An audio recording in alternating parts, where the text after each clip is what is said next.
Hi guys, hello. Hello. So we're joined here with Ash and Lydia from Mamilah. How are you? How are you guys? What have you been up to? Good, very well.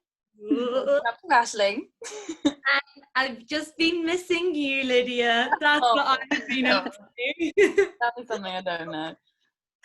Yeah, we've been missing all your gigs and stuff. It's so annoying, this situation, but hopefully things will start to pick up again soon. Have you got any kind of plans? Obviously, I know you did your isolation session online, which was really cool. Have you got any more plans to do anything similar, or like maybe some live events in the future? I don't know. We actually do. Yeah, we do have plans, which is a scary thing to say out loud in case it means that someone hears us and then pulls them away from us again. We're hoping to do some more like isolation session kind of videos, even just as a way for us to be making music together. Yeah, Helps. And hopefully as well we'll be able to announce a gig soon that has been rescheduled like a bazillion times. Which is that again? I literally just like I've always had a diary for obviously the schedule of a musician, and I've just completely I've just thrown it in the bin for this year because there's no point in having it anymore. I think everyone has. It's just a thing, like 2020, cancel all your plans. You're like, oh, Yeah, that sounds good. nice, but I'm not going to write it down. No, but we do. I think we're going to record as soon as we can, basically. Yeah. I think. Definitely. But we've got some songs that we'd like to finish and get out. Yeah. Hopefully, Nice. it's like an end marker of this shit show. That would be good. So your EP Talk Less was released earlier this year with 4 really great tracks on. If you were to, I don't know, do you have like a favorite one, or if you were to pick like your best one, or something you might feel more, you might have more feelings towards, I don't know, which one would it be and why? Go on, Lydia. Tell us your mind. I think probably. Well, it's really hard. I really love certain bits of songs, but I think "Speak Freedom" is probably the most emotional song. And I can remember us being so excited about it when we wrote the song. But yeah, the end section in "Belly of the Beast," love that. Disco outro. I think I agree though. I think like I love Speak Freedom because we all loved it whenever we wrote it, and then we brought it into the studio, and I feel like that was the one that benefited most from being recorded at the studio. Like being able to record like real pianos, and like Ed got this like mad fuzzy guitar and he literally like fell in love with the guitar. Yeah, it's good. I remember as well, like whenever we released it, it kind of really resonated with a lot of what was going on in the world at the time, and it really fit the mood, and I think that it was really nice because it came from a very genuine place for us, and then it kind of responding to that mood, I think it was really beautiful. Yeah, because was it released in May? It would have been released in I think it was April, like late April, so there was like global protests for the Black Lives Matter movement, and I think it was quite cathartic for that mood, you know. Yeah, definitely. So following on from that, are there any particular, or what is your kind of creative process when making your songs or music, either as an individual or together collaboratively? Like, what kind of stuff goes through your mind when creating your music and songs? Is it kind of influenced by what's happening around you, or what's happening to other people?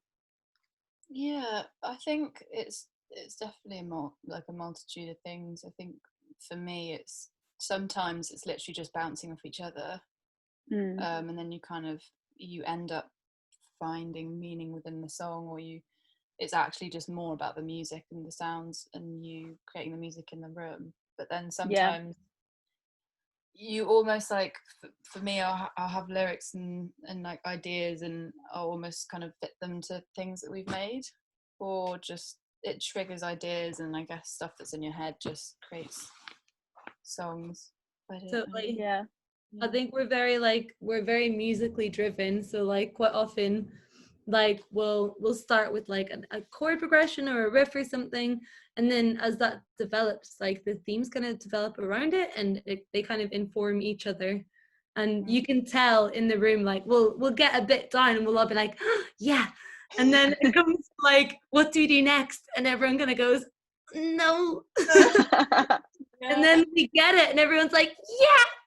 Yeah, I bet that feeling is just so euphoric, because all of your ideas have finally come into place and you're just happy with what you've done, I guess. Yeah. It's definitely like that with a lot of things. So you have those songs where everything comes out all in one, and you're like, whoa. You're like taken aback. How did that happen? Wow. And then We're on sometimes a you roll have today. a really nice section and you just can't get past that section because it's just such a like thing in itself. You just can't imagine where it would go, and it's just, you kind of have to put it to one side for a bit. Yeah, it's like nothing good enough for that bit. Yeah, I think so. Nice. So some of your stuff, you can get a bit of like Latin kind of influences coming through. So where has that stemmed from? Is someone in the group like kind of got a Latin background, or what's the story behind that? It's definitely Matt's wiggly booty. Yeah, this is a shout out to Matil's wiggly bum. That is where it all comes from. And I guess a lot of it comes from the music that people in the band play. So like, especially Ed, I would say, is very Latin influenced, and he's got another project, Joe by the Book, that is also very heavily influenced by that kind of harmony and those kind of textures. And I think as well, like a lot of the jazz players, like they're really into like bossa nova and all of these kind of like the atmosphere and like where that kind of takes you. I think if you think about songs like Moonlight Walking and that kind of have that kind of Latin inflection, it's kind of the mood of it more than us having any kind of rooting to it. I think it's kind of impossible to be into jazz and get into the world of jazz without getting into some kind of Latin influence. Sure. Or Latin music. And the percussion as well, like the textures.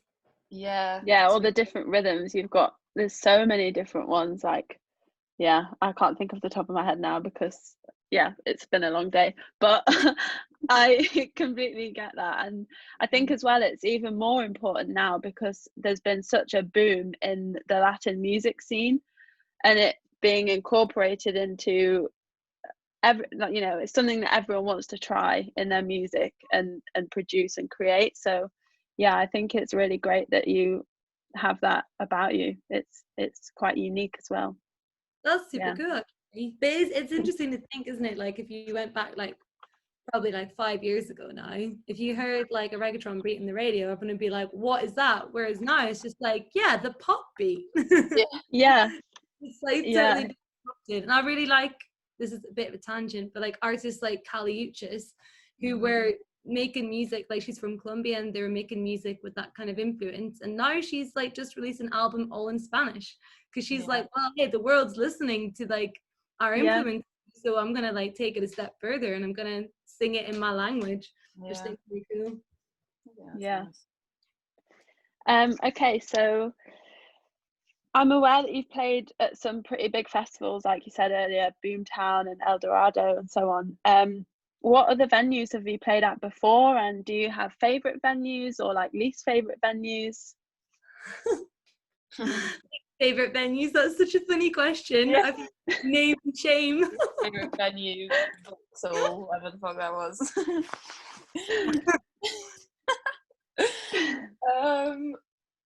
I think my least favourite venues are the ones that don't have enough dance space in it. Yeah. No. So you've got a Marty sound engineer. To be honest, El Dorado had the best stage. It was so good. It wasn't the most lively audience because I think, was it a Sunday? I think it was a Saturday. Oh, maybe it was a Sunday morning. It was definitely, yeah. I think it was Sunday. Sunday festival vibes. Yeah, well, the stage was amazing, and there was so much space, and the sound was so good. Yeah. I wish that could Like, be in everything. terms of Leeds venues, I love Hyde Park Book Club because it's just like Yeah. where your family is. Yeah. Yeah. Nice people launch with Biawi, Us, and Long-Legged Creatures. That was amazing. That was together. Was that last year or this year? I don't know. It might have been no, it was last year. It's all blurred into one. Yeah. Amazing. And I think like outside of Leeds, I really like the Hootenanny in London because they've got great Guinness. Oh, that's good. Yeah, my next question was going to be, what are your favorite Leeds venues? But I guess Hyde Park Book Club you've already mentioned. So yeah, are you all based in Leeds at the moment, or like are you all at home? And a couple of us are at home, and one's in Manchester, one's in Birmingham. Most of you guys are in Leeds. From all over the place then. Yeah, it's quite funny because like to us it's like everyone's gone, but there's still 4 of us in Leeds, which is like the size of a normal band, but we're like everyone's gone. And yeah, we're a bit spread out now, sadly, but you know, life goes on, and we move and we grow. It doesn't mean that we should be sad about it. Yeah, for sure. And I guess we prove that we can be together and bright, so it's fine. Yeah. And music brings everyone together. That's the most important thing. So exactly. Do you guys have any kind of plans for music videos in the future, or maybe not? Yeah, it's quite funny. We've got one in the works at the minute. So oh, nice. Yeah, it was recorded like ages ago now, like maybe like January. But it's in the works. I mean, 2020 has been the most tumultuous year ever, so it'd be nice to have some music video coming out. In the future, I think we'd love to do one with an animator. Yeah, nice. It's just very expensive, but when it's possible, we definitely will. Yeah, I like the idea of just using like artists, and I don't know, or just coming up with really like crazy concepts and directing it with other people. I don't know if I really want to be in it, but I'd love to direct some music videos. I think that'd be really cool. I think if we were going to do some in the future, I think they wouldn't just be like us playing our tunes or like us walking down the street. I think they'd probably be like art pieces in their own right that are that go along with our music, rather than just being like a random extra visual. But like if anybody wants to give us some money to do that, then like we're more than receptive. Go ahead. Plug.